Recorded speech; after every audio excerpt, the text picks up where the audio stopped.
Muy buenos días, bienvenidos al primer repaso a la actualidad del día este martes 18 de julio. Una jornada que arranca con la mirada puesta en las declaraciones de la secretaria del Tesoro de Estados Unidos, Janet Yellen, en el marco de esa reunión de ministros de Finanzas y de gobernadores de bancos centrales del G20 en la India. Y desde allí, Yellen ha dicho que cree que la desaceleración económica de China corre el riesgo de causar un efecto dominó en la economía mundial, aunque no espera una recesión en Estados Unidos. En una entrevista con Bloomberg, la ex jefa de la Fed ha subrayado el peso que tiene el gigante asiático, la segunda economía del mundo, y ha señalado que muchos países dependen del fuerte crecimiento de China para promover el crecimiento de sus propias economías. Particularmente ha apuntado a países de Asia, y el lento crecimiento de China dice cómo puede tener efectos secundarios negativos también para Estados Unidos. Declaraciones que llegan apenas horas después de que conociéramos este lunes ese decepcionante dato sobre el PIB, sobre el crecimiento de la economía china. Yellen ha declarado que en Estados Unidos el crecimiento se ha desacelerado, pero que el mercado laboral sigue siendo bastante fuerte y que no espera una recesión. La economía, ha señalado, está en buen camino en los Estados Unidos para reducir la inflación sin un mayor debilitamiento en el mercado laboral. Declaraciones claves de Estados Unidos, de su secretaria del Tesoro, mirando a la economía y, por supuesto, sin perder de vista a China. Pero en ese mismo escenario de observación internacional importante, lo que ha sido en las últimas horas la suspensión por parte de Rusia de ese acuerdo del grano del Mar Negro, clave para aliviar las cadenas de suministro y la exportación de cereales al resto del mundo. El secretario general de la OTAN, Jens Stoltenberg, ha condenado la decisión de Rusia de poner fin al acuerdo del grano del Mar Negro. En un mensaje colgado en Twitter este lunes, ha lamentado la oposición de prorrogar el pacto pese a los esfuerzos de Turquía y de Naciones Unidas, que al caso fueron los que auspiciaron este acuerdo hace un año entre Rusia y Ucrania. En su tuit, el representante de la alianza ha vuelto a acusar literalmente al gobierno de Vladimir Putin porque, según ha escrito, la guerra ilegal, como ha calificado, de Rusia contra Ucrania, continúa dañando a millones de personas vulnerables en todo el mundo. En ese contexto, el secretario de Estado de Estados Unidos, Anthony Blinken, ha condenado por lo mismo la decisión de Rusia de no prorrogar el acuerdo del grano, que asegura intensificará la crisis humanitaria, pero ha asegurado que desde Estados Unidos y con los países aliados a Ucrania se buscarán alternativas. Vamos a escuchar a Anthony Blinken. I want to start today by addressing Russia's irresponsible and dangerous decision to suspend its participation in the Black Sea Grain Initiative, which will exacerbate food scarcity and harm millions of vulnerable people around the world. The Black Sea Grain Initiative has been critical to bringing down food prices, which have spiked as a result of Russia's brutal and unprovoked invasion of Ukraine. More than half of the 33 million metric tons of grain and foodstuffs that have been shipped through the initiative have gone to developing countries, including some of the most food insecure regions of the globe. These shipments have helped drive down and stabilize global prices, and every shipment under the initiative has contributed to reducing hardship in the world's poorest countries, since bringing grain to world markets lowers food prices for everybody. Russia's decision to resume its effective blockade of Ukrainian ports and prevent this grain from getting to markets will harm people all over the world. Russia will be fully and solely responsible for the consequences of this military act of aggression. Esas declaraciones de la Casa Blanca de la jornada de ayer, de última hora, en la que advertía de cómo esa decisión de Rusia sobre el acuerdo de cereales va a empeorar la inseguridad alimentaria y perjudicará a millones de personas vulnerables en todo el mundo. Y ese nuevo llamamiento a instar a revertir inmediatamente esa decisión al gobierno de Vladimir Putin. Sin lugar a dudas, es una de las claves que escribe en la crónica de esta mañana desde la Casa Blanca esas declaraciones, pero por supuesto, si miramos al tablero internacional y con la mirada puesta en Ucrania, Claves también las declaraciones del presidente ruso. Vladimir Putin ha prometido que Rusia va a responder a Ucrania por las explosiones con las que se ha destruido parte y han dañado al puente de Crimea, una infraestructura clave para el suministro de las tropas rusas a través del estrecho de Kerch.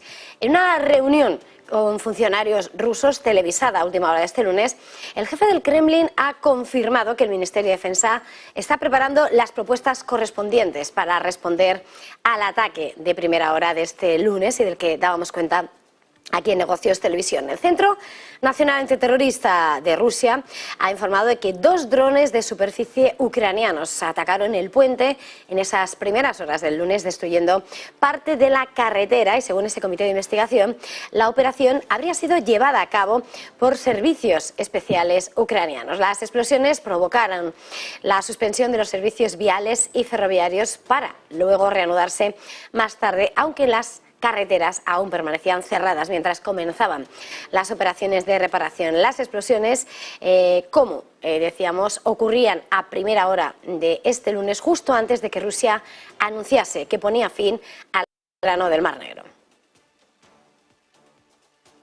Y por supuesto, al calor de las tensiones geopolíticas, Danone estudia emprender opciones legales después de que Rusia confiscara su negocio local. El grupo lácteo francés ha declarado a Reuters que estudia, según fuentes de la compañía, estudia todas las posibilidades. Y en este sentido han dirigido van a escribir una carta al Kremlin mientras se mantienen en contacto con las autoridades francesas, incluida la oficina del presidente Emmanuel Macron. Según un decreto firmado por el presidente Putin, las participaciones de propiedad extranjera en Danone Rusia, junto con las de Carlsberg, en una cervecera local, quedaban bajo la gestión temporal de la de propiedad gubernamental Rosimus Shestov, una decisión que pone de relieve la incertidumbre y vulnerabilidad que rodea al resto de las firmas de productos de consumo que siguen operando en el país. Entre ellos podemos hablar de Unilever, de Nestlé o de British American Tobacco. Con todo, esas empresas occidentales se enfrentan a duras salidas de Rusia después de que el gobierno de Putin aprobase en diciembre que tienen que vender sus operaciones por al menos la mitad del precio y pagar el 10% al Estado.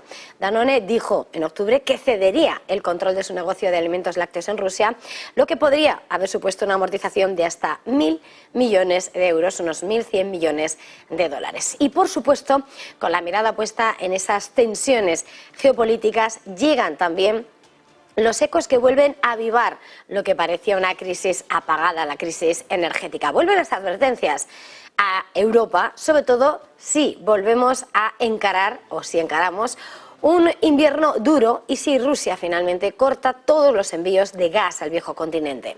La Agencia Internacional de la Energía ha alertado en su informe anual de mercados gasísticos que el viejo continente podría afrontar dificultades. Según las simulaciones, en ese escenario podrían volver a inducirse volatilidad en los precios. Y en el peor de los casos, en el que también concurra un aprovisionamiento limitado del gas natural licuado, las reservas podrían estar en marzo del año que viene por debajo del 20%, un nivel que conllevaría un mayor riesgo de disrupción en el suministro. Del mismo modo, ese informe de la Agencia Internacional de la Energía señala que incluso en el caso de que las reservas de gas se sitúen antes de octubre cerca del 100%, no hay garantías frente a futuras tensiones en los mercados. Y todo esto, recordemos, mientras el nivel actual en los socios en el club comunitario se encuentra por encima del 80%. La advertencia de la Agencia Internacional de la Energía vuelve a recomendar acometer reducciones estructurales en la demanda de gas, una mayor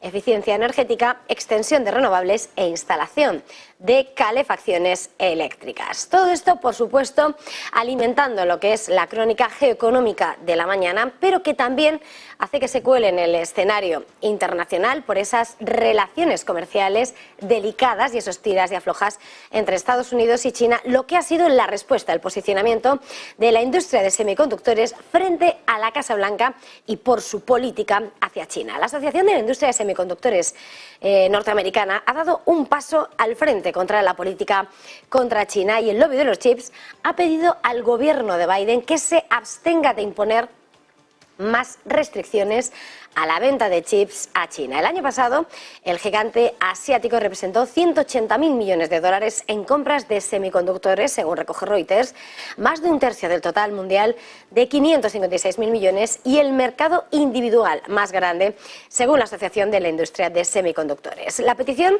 se ha trasladado por parte de ese lobby de chips justo cuando los funcionarios de la administración, como la secretaria del Comercio Gina Raimondo, se han reunido con algunos líderes del sector de compañías como Intel y Qualcomm para exponer sus puntos de vista, para conocerlos. La declaración además se produce en un momento en que el Gobierno estudia esa actualización de un amplio conjunto de normas impuestas en octubre para frenar el acceso de la industria china de chips y una nueva orden ejecutiva que restringe algunas inversiones en el exterior.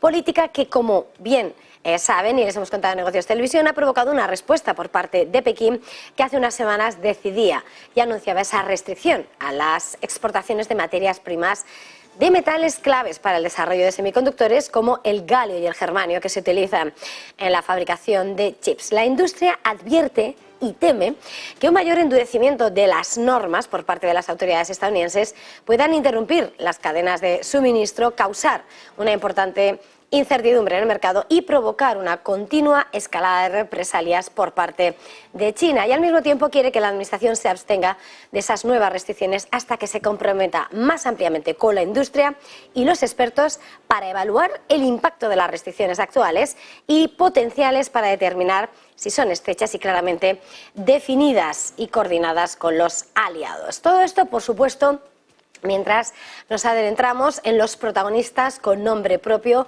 del mercado.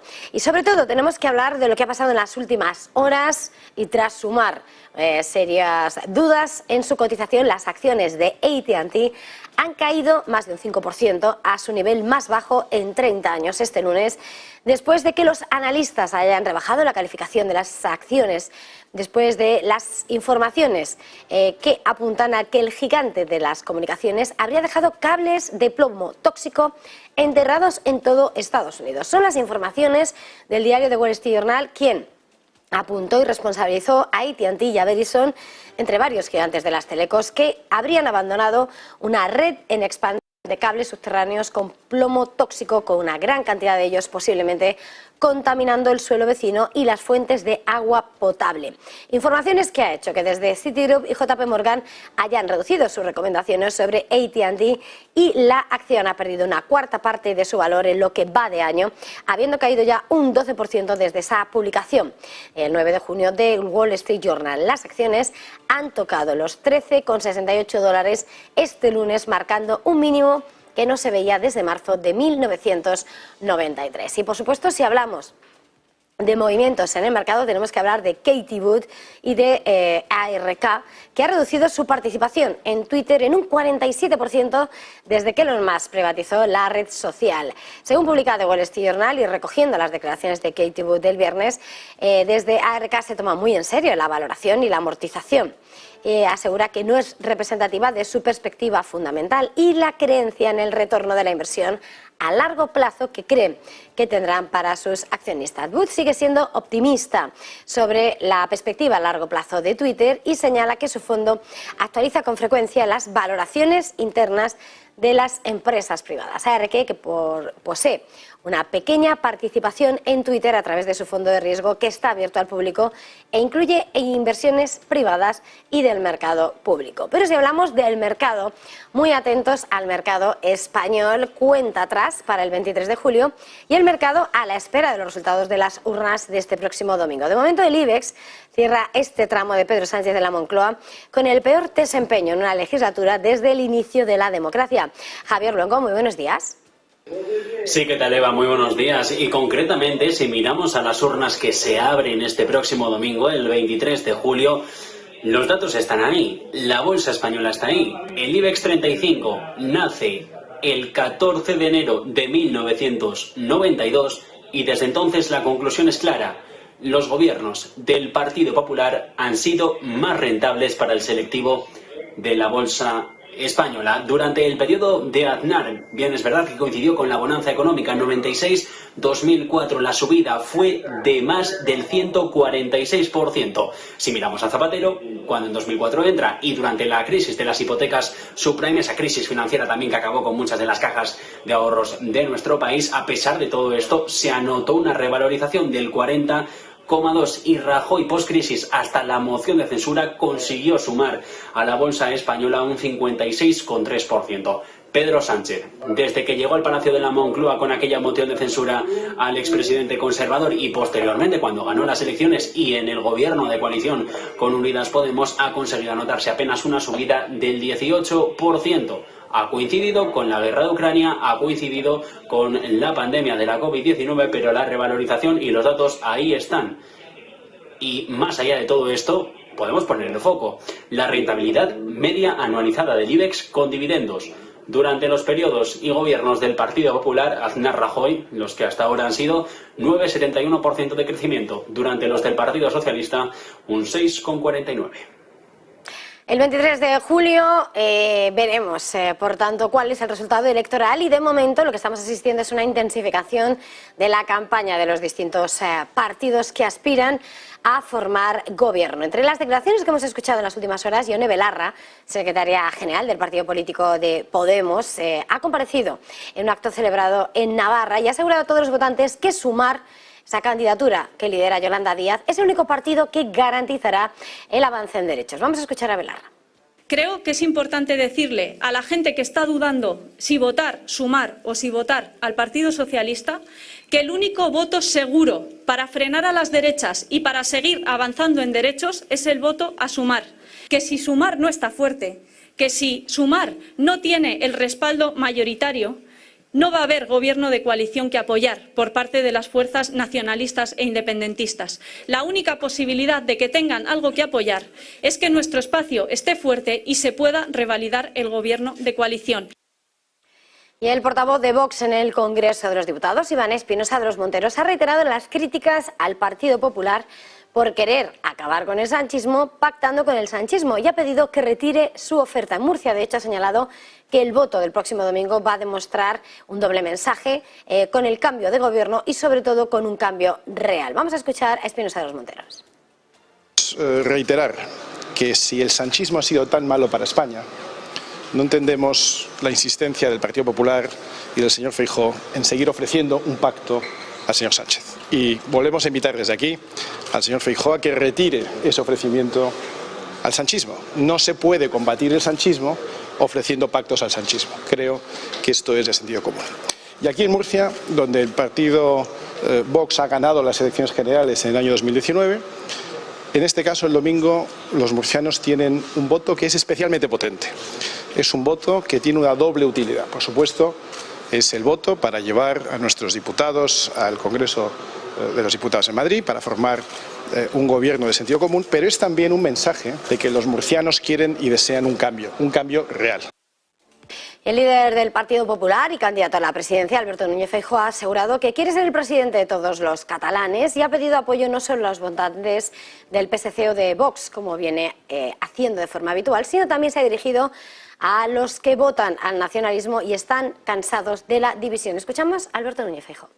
Nosotros nos presentamos a las elecciones básicamente para que Sánchez no repita como presidente del gobierno y para volver a tener un gobierno constitucionalista en el conjunto de España y por supuesto también en Cataluña. Y ahora hago la siguiente reflexión. A los que han votado a Podemos y no quieren que Vox tenga capacidad de decisión, le pido su confianza. Los que han votado al nacionalismo y están cansados de la división, de la fractura y del independentismo, les pido su confianza. Los que han votado al PSOE y se avergüenzan de sus pactos y sus cesiones, les pido su confianza. Y el expresidente del Gobierno, José Luis Rodríguez Zapatero, ha pedido al líder del Partido Popular, Alberto Núñez Feijóo, ha señalado que representa a la derecha, más derecha de la democracia, y le ha pedido que no haga una política infantil al tiempo que ha afirmado que el PSOE está como un solo hombre detrás de Pedro Sánchez. Insisto, Vox es una liebre para que corramos detrás de ella. No. Feijóo es la derecha más derecha desde la democracia.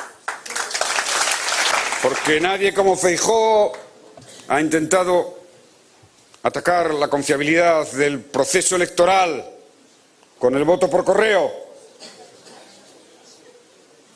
Señor Feijóo, este país, los empleados públicos de correos, de la justicia, los policías, los guardias civiles, son empleados públicos que cumplen con su función constitucional de garantizar la pluralidad, la independencia y la neutralidad.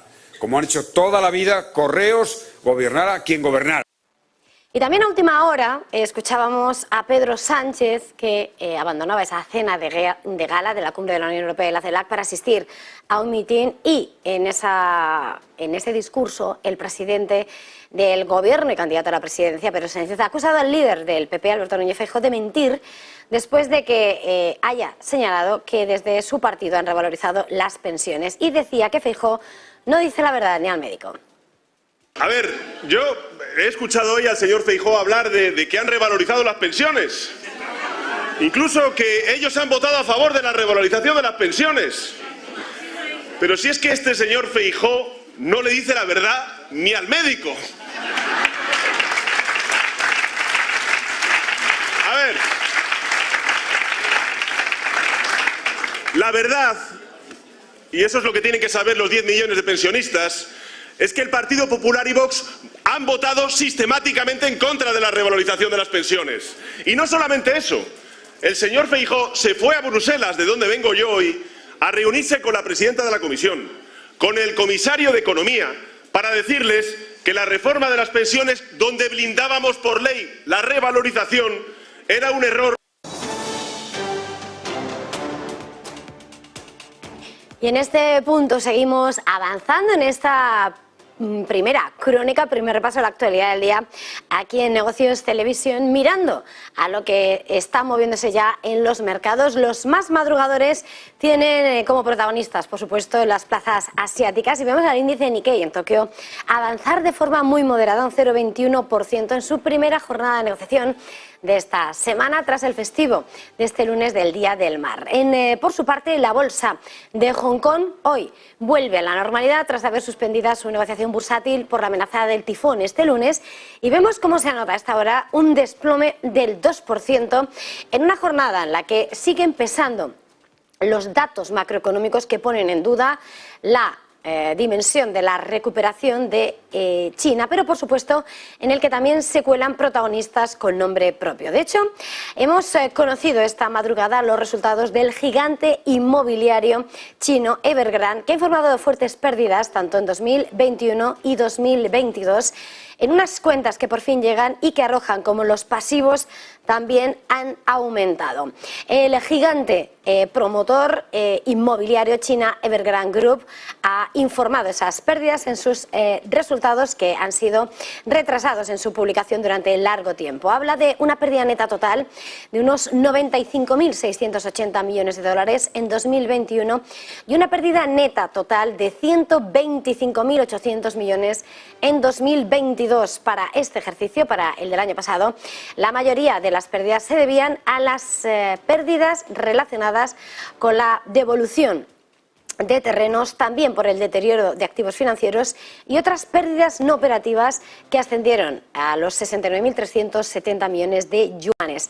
Los pasivos de Evergrande ascendían a los 2,35 billones de yuanes el año pasado, un 23% más que en 2020, mientras que los activos totales se situaron en 1,8 billones de yuanes, un 20% menos que hace 2 años. Sin lugar a dudas, uno de los protagonistas de esta crónica de la mañana, mirando a los mercados, y mientras vemos por otra parte cómo los futuros europeos se preparan para un inicio de sesión con tono negativo. 0,20% es lo que ceden los futuros del DAX hacia los 16.176, retroceden también los futuros americanos y avanza y se recupera el precio del petróleo, el Brent, en 78,72 dólares el barril. Con todo esto, momento de abrir nuestro primer análisis